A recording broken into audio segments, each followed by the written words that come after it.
In today's video we see the 3 setbacks of Android from defeating iOS. Phones. I think this category is important in phones nowadays. Android is present in a lot of phones. Some of the best are Samsung S23 Ultra, Google Pixel 7 Pro, Nothing Phone 2 and many more. While iOS is present in only an iPhone. This is major a factor as this affects the optimization. When an Android version is released, it is released for a wide variety of phones from budget phones to flagship phones. This optimization is the reason why Apple is able to have less RAM and still compete with Android even with the double the RAM of iPhones. App ecosystem. iOS still boasts an impressive lineup of apps. Social media, streaming, and productivity apps are top-notch. Developers often prioritize iOS due to its lucrative market. Meanwhile, Android has closed the gap. Apps like Snapchat, Netflix, and Microsoft Office offer a seamless experience. The Play Store has grown into a vast ecosystem, catering to a diverse user base. The main difference is the apps which Apple has created with a barrier around them like iMessage, AirDrop and even Find My. If you remember the blue bubble and green bubble controversy. It's just Apple's way of making people realize what they are missing.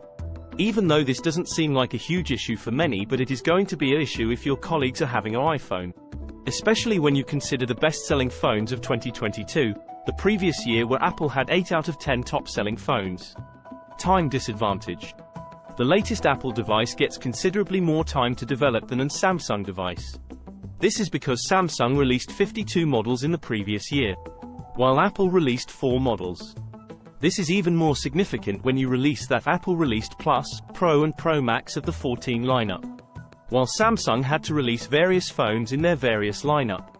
This is more significant when you consider except iPhone 14 Plus all the iPhone 14 models were present in the top 10 best-selling list of 2022.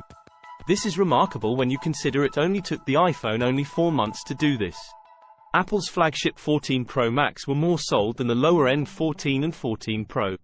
However, this is not the case for a brand like Samsung.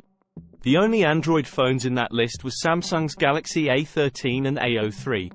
The lower end of Samsung phones. The last time Samsung was at the top 10 list with their highest-end phone was with the Samsung Note 8 in 2017. It has been 6 years since that. It was fourth, wondering the top 3, it was iPhone 10, 8 and 8 Plus. The Note 8 was able to reach fourth with the fact the Note 7 was revised. This means that Samsung now has to concentrate on their lower-end phones to even reach the top 10. They are forced to make the lower-end phones similar with the higher-end phones to reach the sales number. And sadly this also involves some corner cuts in software of these lower-end phones. This can mainly involve price, as after the Note 8 there was no Samsung flagship priced below $1,000. This means now Android should be compatible to lower-end phones. This is a bigger deal than it seems, as now brand like Samsung now has to concentrate on a skin like One UI. This prevents them from the perfect optimization of each of their model. These are the 3 setbacks Android are facing, and if you enjoyed this video, subscribe.